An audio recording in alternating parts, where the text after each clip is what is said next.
I hear a lot of fear, uncertainty, and doubt when it comes to the dark web. And I'm happy to say I don't have much of that for you today. We're going to cover a lot today around the whats and whys of the dark web. That includes why you'd monitor it, what the dark web is, what success looks like, and how you can monitor it yourself.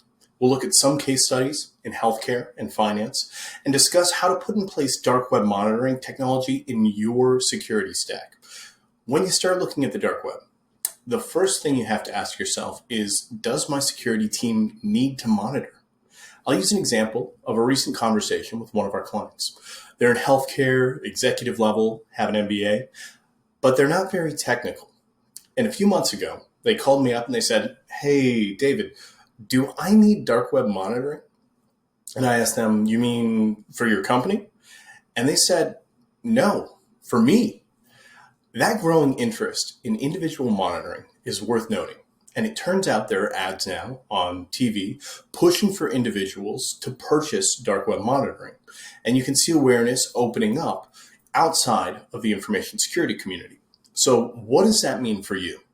It means regardless of your position on dark web monitoring, whether you see value in it or you don't, as a security professional, you need to be ready when your executives see these ads and ask you, is this something my organization needs? So anyway, look, I'll tell you, most organizations can benefit from dark web monitoring. There's an analogy I like to use, since there's one scenario in particular I often see play out.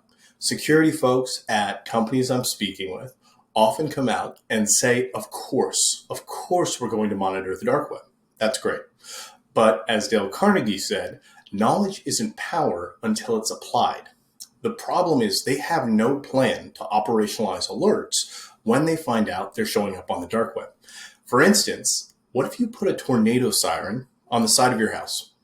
Because you're like, you know what? We need to be ready in case of a tornado. So you set up a warning if a tornado is coming. But you didn't take the time to set up a tornado shelter. Is that going to help? If you hear that siren go off, but there's nowhere to go, there's no place for you to go, what do?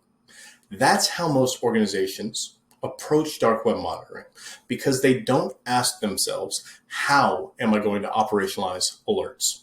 I'll also mention here that many alerts are low quality. I see these huge lists of email addresses. Here's a list of dumb email addresses. And some of them, of course, do actually have the company domain in them. Some have username and password pairs. Sometimes there's an employee who uses the company email to register for some hobby forum, or they sign up for an external service like your health insurance portal. Did they use their domain credentials there? Maybe, because people are people. So let's go with a non-zero chance that they did. So health insurance portal, is that getting reused? These are interesting, but they may not be actionable by internal security teams, although sometimes they are right. And this is that kind of dynamic we get into. So I get a list of email addresses that may or may not include passwords. Should you be taking action to operationalize these email alerts? It's a very good question.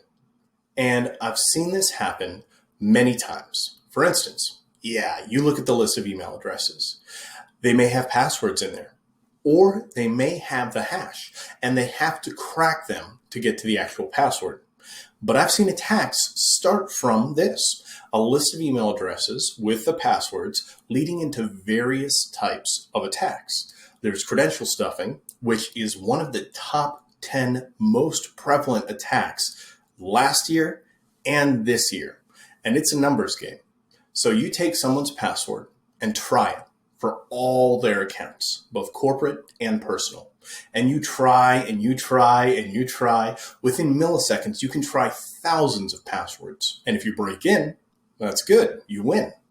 If you don't, that's it. You move on to the next one.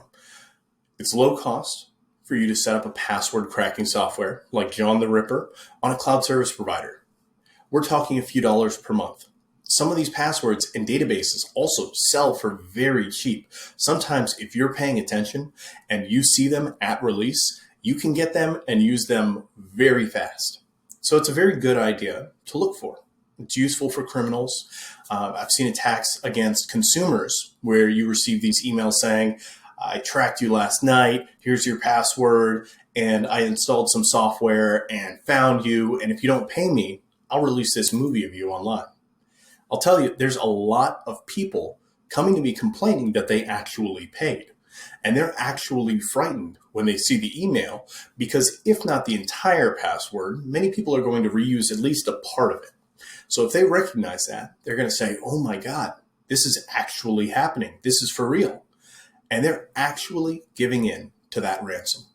And when I hear about this kind of extortion, I always think of the Ashley Madison dump, which was this dump of credentials for a dating service that specialized in affairs. So folks who plainly have something to hide and are especially susceptible to extortion. And lots of people having affairs were extorted and tried to pay to have their data removed from the dump. How is that even going to work? But tons of folks fell for these extortion scams in the wake of Ashley Madison's breach. We looked at password stuffing, and it is truly a numbers game. And so you might say, well, we have MFA in place, right? No big deal. I've heard that even from security folks who get sold on MFA or multi-factor authentication as a cure-all instead of a layer of security. But I would disagree and say it still may be a big deal. I've spoken with security researchers this year who have had success in bypassing MFA in Microsoft, in Duo, in Okta. These are major providers, right? If you have a user portal and some of your employees are also customers, we've seen this, and you have to ask yourself, are your users' credentials being stuffed? We've seen regulatory action around that as well. TaxSlayer got fined a few years ago because they didn't have password stuffing protections in place. And I have no doubt that the majority of that cost was in damages to their customers. I have no doubt that a lot of those passwords that they stuffed came from dark web access.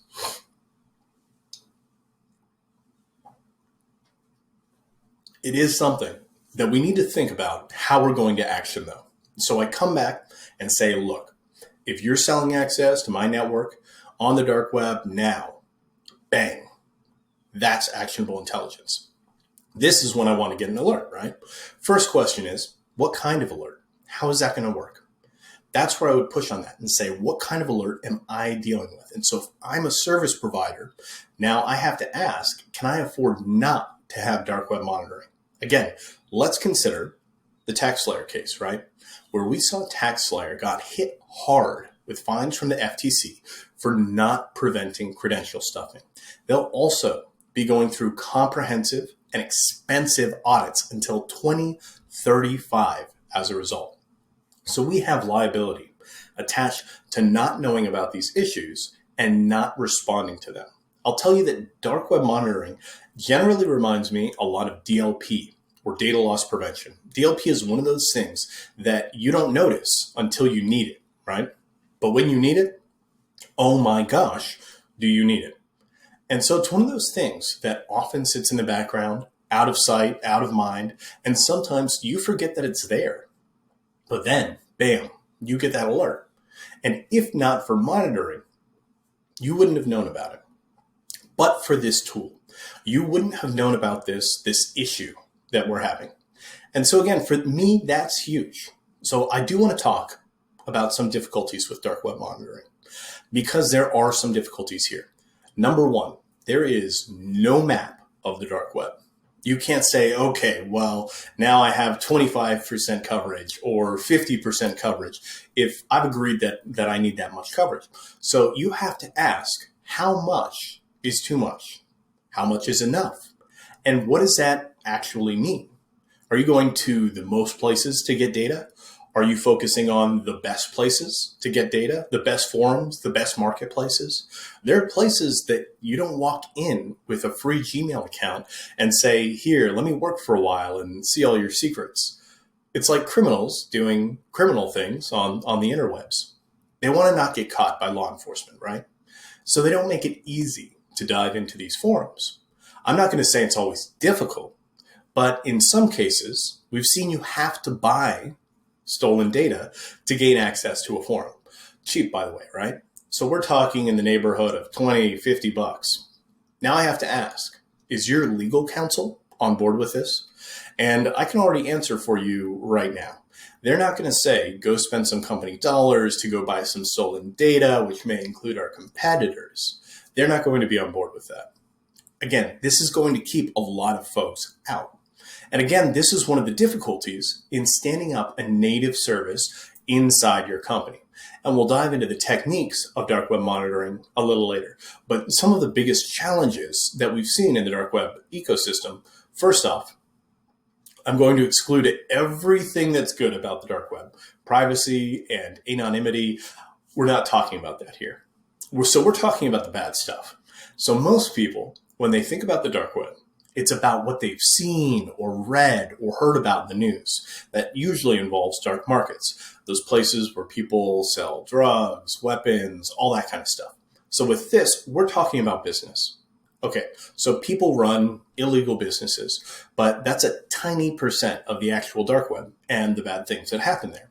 Because most of the websites, most of the hidden services are transient. They're online for a small period of time between person A and person B, or a small group to do their business. And when they take the website down, or at least they are not going to advertise it, right? Dark markets have to advertise because they need to attract vendors and buyers. That's how they make money, and that's how they bring in business. Other hidden services that rely on privacy, they don't want to advertise their link. They don't want you to know where to find them. So they're going to have that link that's shared among a circle of trusted people. And they're the only ones that know about the hidden service. So to watch that hidden service, it's hard to know that it exists in the first place. So you actually have to crawl millions of pages of the ClearNet and the dark web. And if you're persistent and organized and lucky, you're actually going to find those hidden services that are not promoting themselves for people to find out. And here we're talking about Telegram groups, forums that you need to either pay or be vouched for to go in, IRC chat rooms, that sort of thing. Once you're in, you may find out about the other websites. But other than that, most people will never know about them. So these are some of the conceptual challenges. And then I'm going to talk about the technical challenges. And you'll see that even in 2020, the year of machine learning, you still can't solve good CAPTCHAs reliably with machine learning. And CAPTCHA is everywhere on the dark web. At the same time here, how do you get vouched into any of those private groups? So there's a lot of work on the background from an operational perspective, so you even get to these technical challenges. So it's not limited to technical challenges. We have cognitive and procedural challenges as well. Plus, I want to talk about regulatory issues. When I'm consulting with clients and they say, we're going to stand up our own dark web access, I urge them to stop and think. As I'll show you later on, you absolutely can. What I'm saying is you better think about it and think hard about it. Because if you haven't been on a dark web forum, there's a lot of stolen stuff there. It's not always well labeled. And I'm going to tell you, with raw access to some of these forums, there's a good chance your analysts are going to download contraband. And I'm going to say the word here once because I much prefer the term contraband, but it's child pornography. And this now creates a whole set of issues because you better have a plan to deal with this. If you are turning analysts loose in some form of these forums, on some of these hidden services, there is definitely a seedy underbelly here. And it's not a matter of if you encounter contraband, it's a matter of when. I regularly tell clients that if you're trying to stand up native access to one of these, it's because you think that you can do it better or you think you can do it cheaper. And you're not necessarily wrong. What I will tell you is that I've seen folks spend more money dealing with the fallout of one of their threat intelligence professionals, one of their employees, having mental and emotional issues after viewing some of the most depraved content on the dark web. Not to mention the fact that it's illegal to even possess that content, and now it's on your corporate machines. You have to ask yourself if you're prepared to deal with these hidden costs. Therapy, legal counsel, and high turnover rates with personnel are often overlooked. And I've seen many clients go down this path and realize, yeah, we should have bought a service in the first place. You don't have to use a third-party service. However, you do need to have a plan around this, or it can go south quickly. I know I've seen more than my fair share of garbage in dark web forums, and it's my least favorite part of doing any investigation, period. It's a nightmare because it's inevitable that you'll see some of these contraband images. It's inevitable unless you stay away. There's no disclaimer, like once you enter this section on this particular website, within 5 minutes, you're going to see something you don't want to. Not at all. You're browsing for something else. You're looking for your company's brand to see if you're mentioned there, and boom, hits you in the face. You'll think, oh my God, what did I see? Did I actually see that? It is terrible, absolutely terrible. And if you're spending time investigating, it's unavoidable. And there's nothing that tells you in advance that you're going to see something. Nothing to tell you to look away. There's no warning to not click a link on a particular link because there's no keywords in that link. There's nothing to say, if you enter here, you are going to see that. No, you go there thinking, what's this marketplace about? Information, drugs, weapons, and besides those things, you're also going to see contraband. Seriously, there is emotional scarring present in folks that have done forensics for a while. The folks who are doing forensics for actual criminal cases, they usually only have a couple of years of tenure. It's a couple of years, and either they get out and find something else to do, like they go corporate, they do that, or you can look into their eyes and it looks like their soul has escaped their body. No doubt it's important work to do, but it is something that scars you. I fall in that latter category and have an operational advantage as a ginger because my soul has already left my body. Seriously though, this is nothing to make light of. It is a nightmare.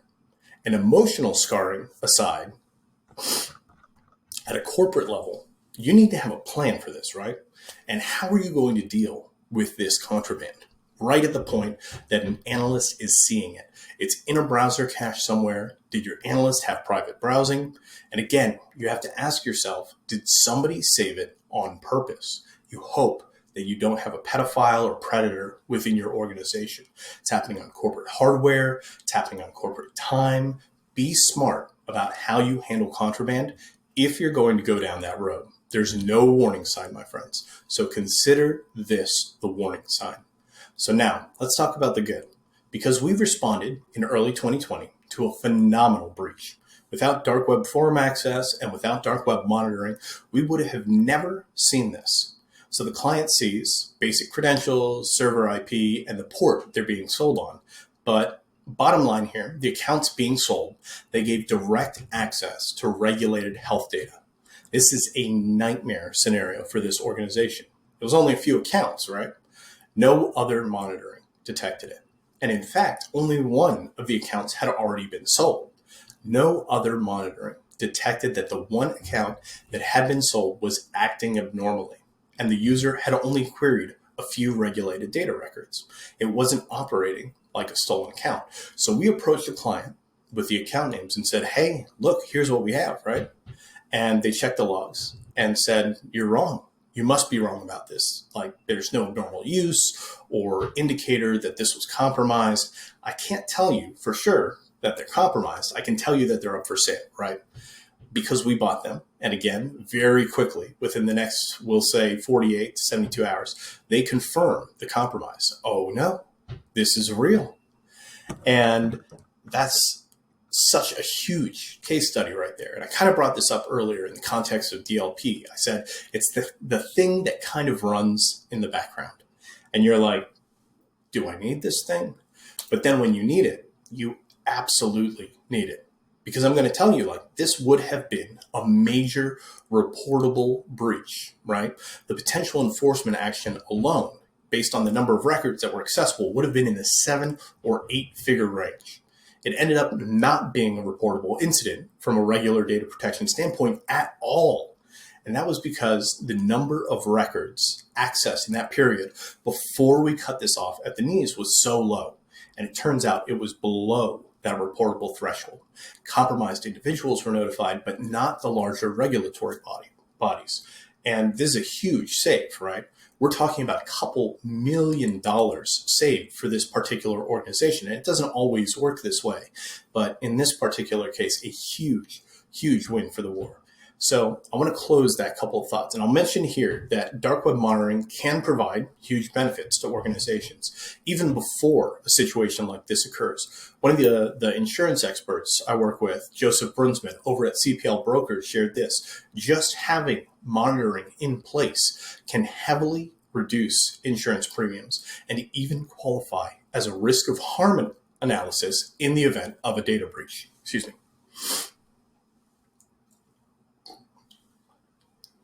But it's not fun. A lot of folks look at it as that in our community. And then I have to blame some of the folks that sell access, right? Because they also market it as fun. Bottom line, you should have realistic expectations. You should have a plan to operationalize alerts you receive. You don't want to wait for an alert to build a plan. Don't try to build the airplane in flight, right?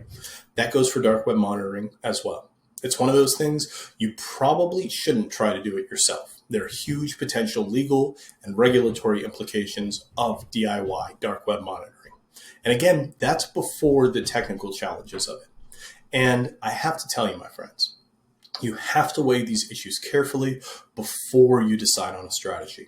This is something that I tell folks again, if you're going to do it in-house, there better be a reason. You should have a specific reason that you can't get satisfied through another method. A reason compelling enough to say, hey, I want to build this and we're going to run it ourselves. Next, I want to cover some of the technical procedures and some case studies. Monitoring doesn't matter so much if you do it yourself or you go to a third party to help you out. It's not that important. But once monitoring events happen, you need to know what to do. Okay? Somebody's selling access within your company, or they stole your financial records and intellectual property, and now it's available for sale on the dark web market. You need to have incident response procedures in place for the alerts you receive. Usually, when it comes to this on the ClearNet, the procedures are clear. You contact the ISP or internet service provider holding the server that has your data and you put it down. And you can do this within minutes or hours, depending on the ISP and the situation. So let's say your information pops up on the ClearNet, you call the ISP, you make a complaint, server's down. Sure, it can pop up anywhere else on the planet, but you're going to go do the same thing, right? You're going to do the same procedure, give them a call, put it down. On the dark web, there's no easily contained situation like this. You cannot take the data down, okay? If it's a financial proposal, like if you want the data taken down, pay us because we're criminals, yeah, that would be one way, and that doesn't always work out. But in most cases, the data remains there for everybody to take and access it, and you cannot block it from being active. So you need to make sure that once you get the alert, you have to understand it and make decisions because you cannot take the data down. That's very important for your planning. Now, I want to explain what the dark web actually is. It's been in the media now for 10 years or so, and it's associated with a lot of fear, uncertainty, and doubt. Everybody's trying to sell dark web products with phrases like hacking the hackers, big bad wolf, and things like that. So there's rarely a clear explanation of what the dark web is and how it started. Yes, there's a lot of criminal activity happening on the dark web. That is true. But you also need to do some research to understand that things are quite different. It's another place you can visit. Using a particular browser and using a particular internet protocol is not brain surgery. It's not complicated to access the dark web and to understand what's going on there. We're not encouraging anybody to use it. I'm saying that you don't need a second brain to do that. Now, the term dark web was actually coined back in the 1970s, in the days of ARPANET, which is the mother and father of the current internet we use today. And it was a term to name smaller networks within the ARPANET network that they hid from the public. So if you sent ping requests to those computers, you wouldn't receive anything back. So they were trying to remain anonymous by not advertising their presence. but people working in particular government agencies knew they existed. Total security by obscurity. So that was the first time the term dark web was actually used. But later on, it became associated with Tor and other services such as the Invisible Internet Protocol and also the Freenet. Tor, the onion router, was released in 2002 by the Naval Research Laboratory, who open sourced the code about a year later. So a group of people started to improve it. They were actually involved in the integration as well. But now it's a standalone organization, improving it and providing it as a service to people that want to use a tool that will conserve privacy and anonymity. There are a lot of good benefits, so don't get me wrong. We're not here to bash it. This workshop, however, focuses only on the negative aspects. Now, starting 2004, it became public, and it started to raise momentum. There were people starting to access it and use it. So in the last 16 years, the security community has been donating or investing by adding servers to this infrastructure, making it bigger and bigger. And alongside that, we saw the invention of cryptocurrencies. However, it also started to have a downside. People noticed, hey, there's a possibility for me to host websites that can be accessed in an anonymous way. And I can actually install them or deploy them anywhere on the planet, but nobody will know the actual location. And I can also make payments with a cryptocurrency that's untraceable and undetectable and anonymous. That's a perfect situation to sell and buy products that are illegal and to do it on an actual market. So Tor was launched in 2004. By 2011, we had our first dark web market, the Silk Road, which was known for having a lot of vendors and buyers trading drugs initially, but later on weapons as well. And starting in 2011, the dark web has been mostly associated with dark markets, the place where you're selling drugs. And yes, there are a lot of markets that actually do that. There are markets that sell other products as well. Let's say there are two main categories of products that you can buy or get over the dark web.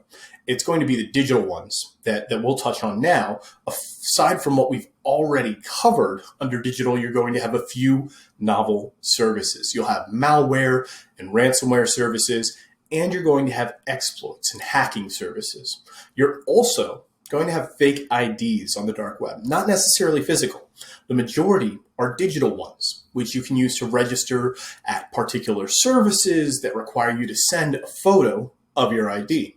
You can get it from the dark web, so you don't need any Photoshop training or expertise before that. And you're also going to have the physical goods, right? We're talking drones, weapons, and skimming devices, and those are just to name a few.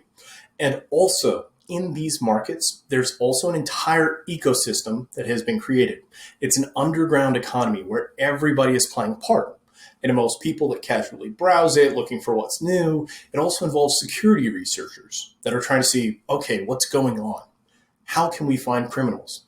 How can we get one step ahead and put them on ice? But on a particular market, for instance, you're going to have the suppliers, the people that bring the goods in larger quantities. You're also going to have the vendors, the people that sell drugs, pills, or whatever in smaller quantities. And they're also taking care of the orders, sending the shipments, and so on. You're going to have buyers. You're going to have a lot of undercover police officers who are lurking there looking for information.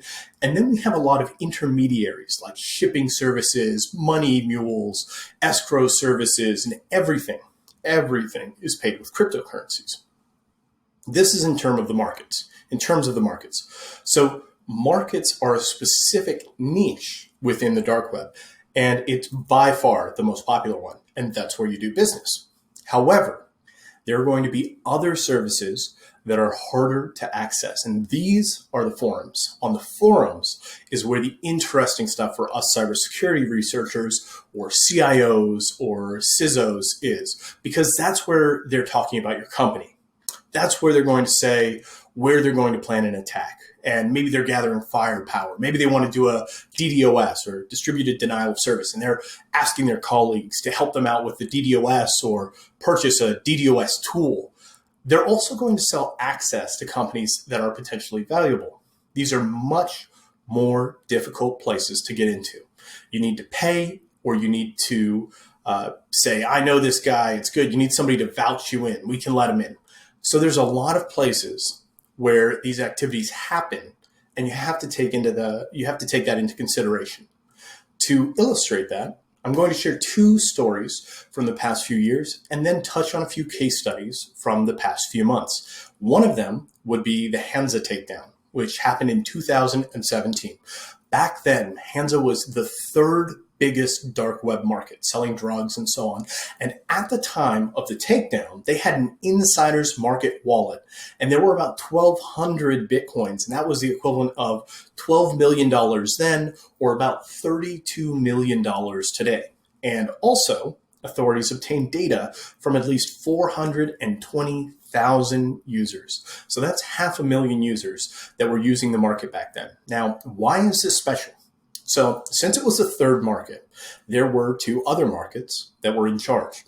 Okay, the first one was called Alpha Bay, the biggest, and the second one was called Dream Market, which is actually now closed, and Hansa was a close third. So law enforcement had already begun investigating Alpha Bay. During their investigation, however, they found out that the FBI and DOJ, the Department of Justice, were also investigating Alpha Bay. So they noticed that the top first and third markets were under investigation. They have strong leads. So they decided, why not partner? This led to a very beautifully orchestrated law enforcement operation in terms of they made a bet and they wanted to see if the bet panned out. The first concern was, if we take down Alpha Bay, the criminals that are selling and buying drugs, what are they going to do? Are they going to be scared and stop doing any business? Are they going to go to the Dream Market, or are they going to go to Hansa? And the fact happens that they actually migrated to Hansa because the commission that had to be paid to the market owners was actually cheaper on Hansa. It was a 3% on Hansa, and it was a 4% on the Dream Market. And since business is business, they all actually went to Hansa. But at the time of the takedown of Alpha Bay, Hansa was already under the control of the Dutch authorities. So when they created new accounts and migrated to Hansa, they were actually going into a market that was completely controlled by law enforcement. So they actually controlled the market for 27 days. And that became so difficult to manage the flood of orders and the paperwork that came with it that they shut down the market and began arresting folks. The investigation is still going too, and there's still people that are under surveillance. The second one involves a market called Valhalla, initially called Silkkati, which is the Finnish word for Silk Road, a precursor of the famous sequel that was taken down in 2013. So it was initially developed as a market strictly for Finnish citizens, but later on, they decided that they should open to a bigger audience to make more money. So they opened it up for everybody. Same situation happened. Authorities infiltrated the market. That same thing happened again. They took it down. So for you as a person that's working in a security department and you're trying to protect your organization, or you own the entire organization, you don't care much about the physical goods. From a security standpoint, you are mostly interested in the digital goods that are being sold or transferred over the dark web.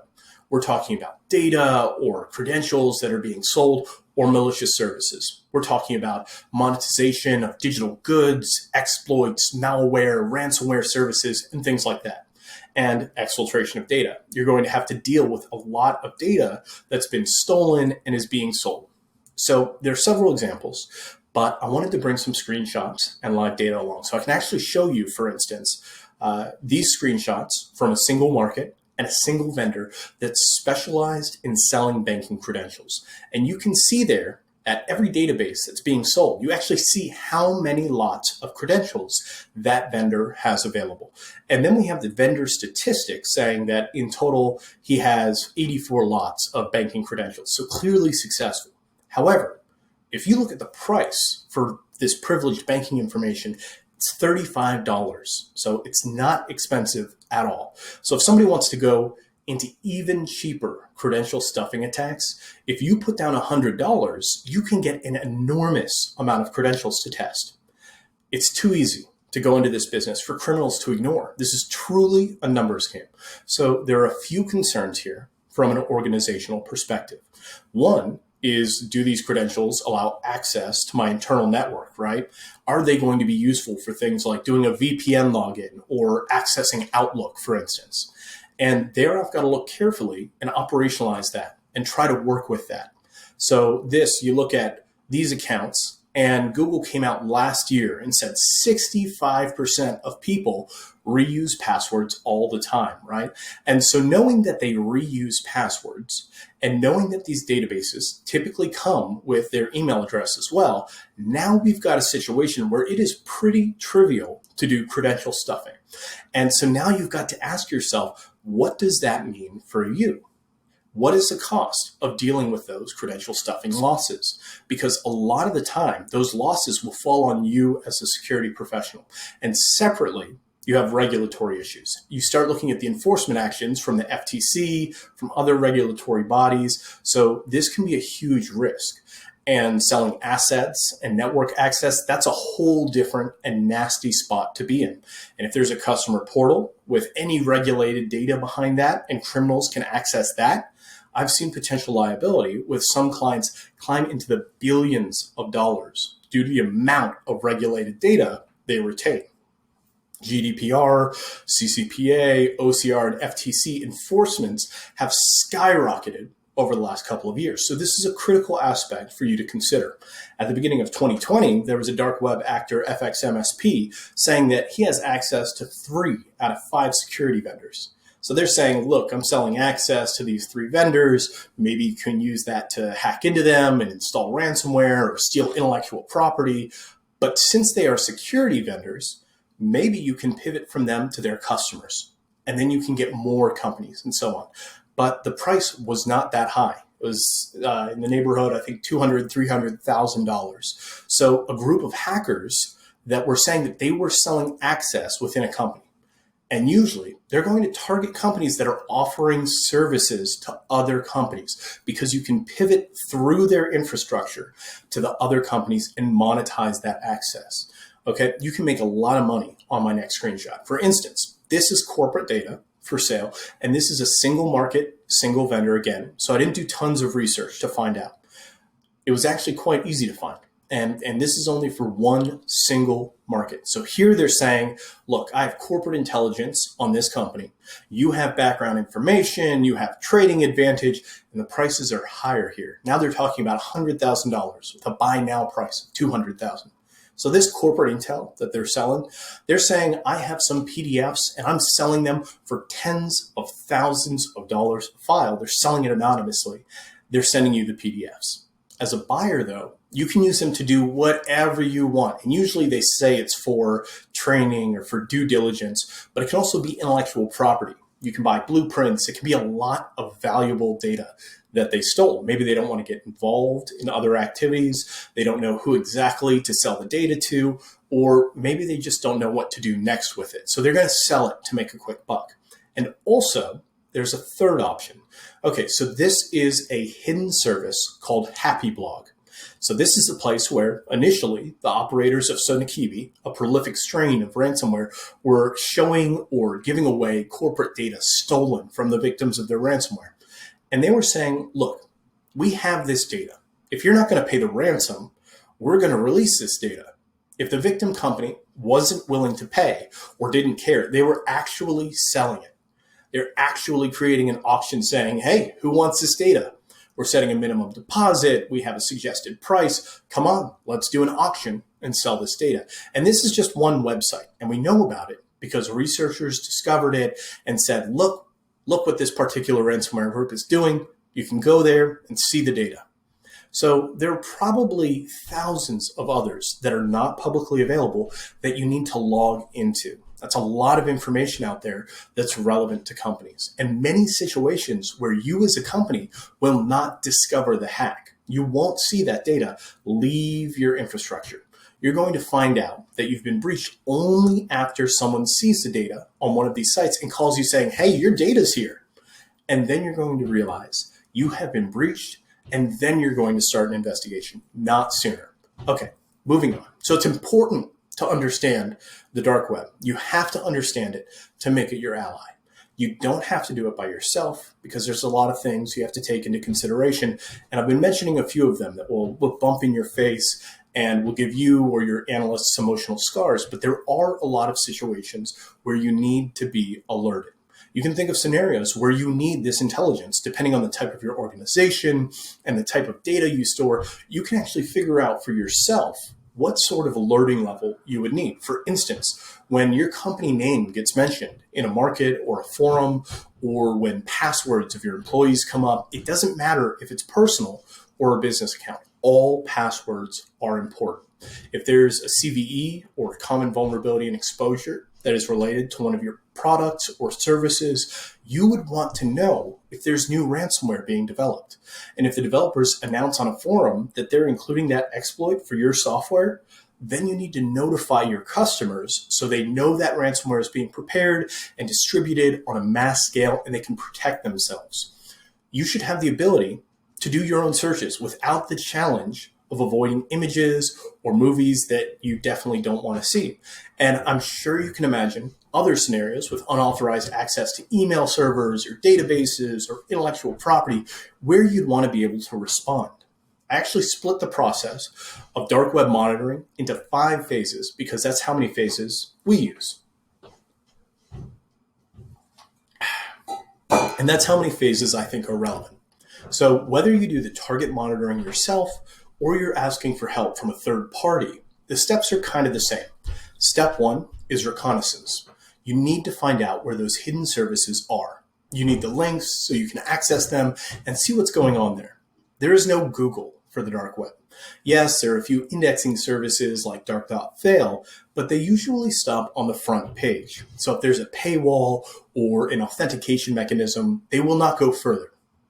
So what you search there is mostly going to be the front page.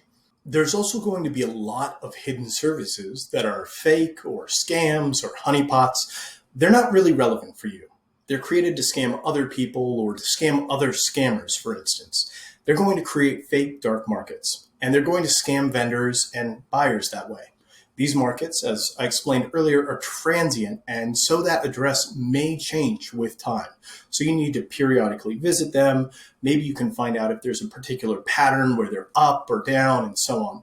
And also, while dark markets and very famous forums advertise their existence in order to bring in new people, other hidden services want to remain undetected for a longer period of time. And also, there's Tor v2 and v3. There's 2 versions of Tor right now that roughly translate into the length of the link. Maybe you could actually brute force all the links in the outdated v2, but it's impossible to do as of version 3, at least without quantum computing. So you cannot try all the combinations until you find the dark web links. That's impossible. Step 2 is infiltration, which has a lot of elements that you have to take into consideration. Most dark web forums require a level of authentication that is not necessarily open for everybody. We spoke earlier about buying stolen data or having a forum member vouch you in. For particular forums, you have to practice social engineering and convince them to let you in. And once you get in, you have to maintain access because they monitor your activity.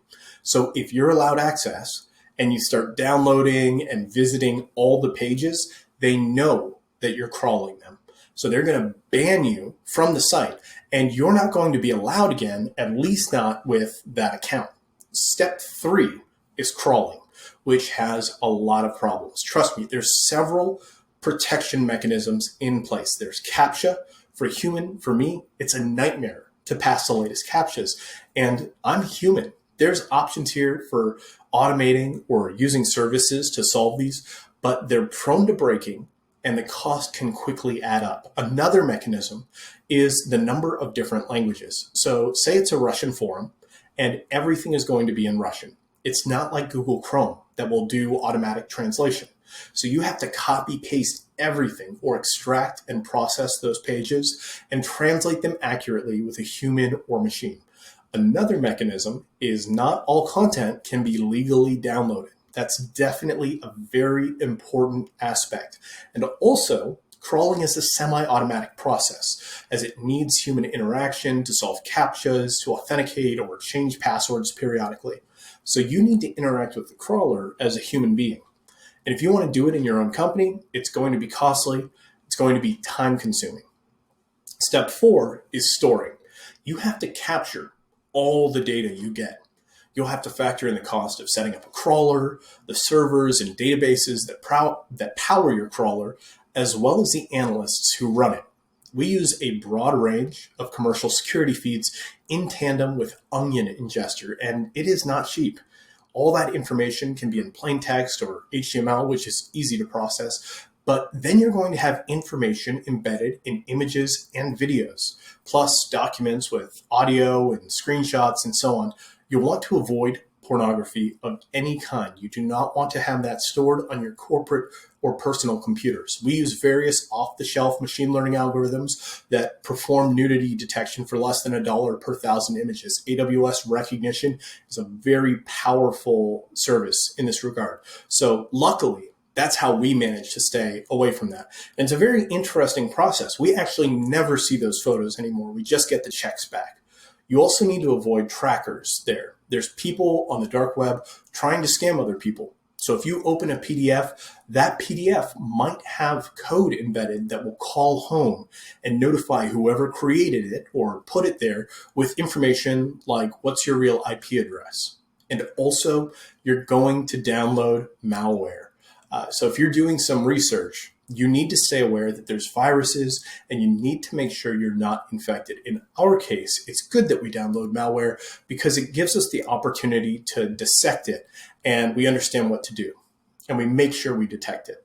And the 5th and final step, indexing. This is making sense of that intelligence. And this is where you have to do magic with the information you store using Elasticsearch or similar. Whenever you're looking for a particular keyword, you're going to have potentially millions of results. But it's always important to have context around those search results. You need to understand which results are relevant for your organization and which results are false positives. So you need to take that into consideration. We actually use a lot of natural language processing techniques on what we get. We store it, we classify it, and whenever a client wants a report or when they want to do their own searches, we're going to try and give them as much context as possible. That's so they can understand the problem versus sifting through these potentially millions of results themselves. So just to recap, those critical phases in dark web monitoring are reconnaissance, infiltration, crawling, storing, and indexing.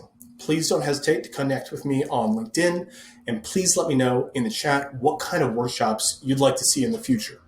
Of course, if you have any other questions, please feel free to drop them into the questions box, and don't worry, I'll follow up with you via email if I miss your question here.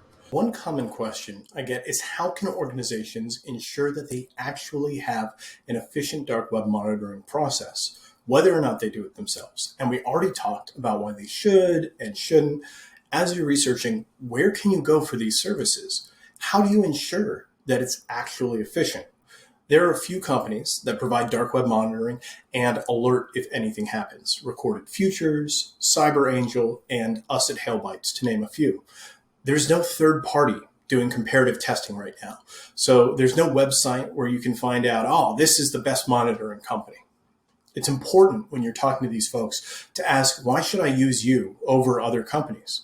One of the benchmarks could be, how many dark web forums have you infiltrated? How many dark web markets are you currently investigating? Based on that size, you're going to have some understanding of how much that service knows. It's also important to understand what those operations look like.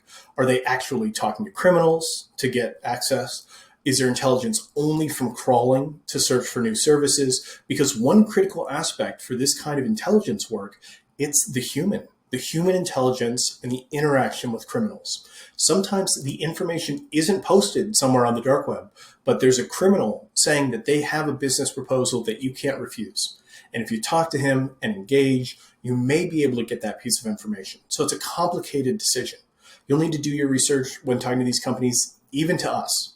Another question I get is, can you identify trends on the dark web that we should be aware of? Sure. So everything that's on the dark web that's interesting to the audience, it's a lot of business-oriented transactions and deals. Yes, we have the markets that sell drugs, weapons, and so on, but also we have these hidden services that sell access and exploits and credentials. This is happening because there were several markets that law enforcement took down.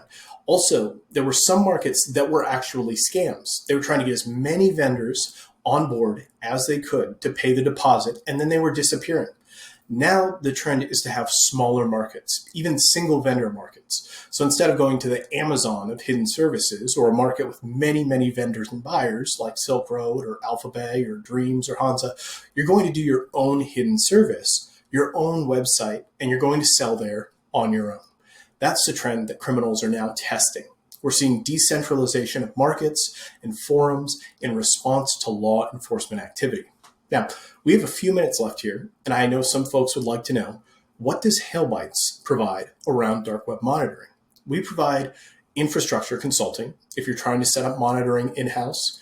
We're also able to provide managed monitoring if you want coverage quickly and easily. You can sign up on our site in a few minutes over at hailbytes.com/manage-dark-web-monitoring.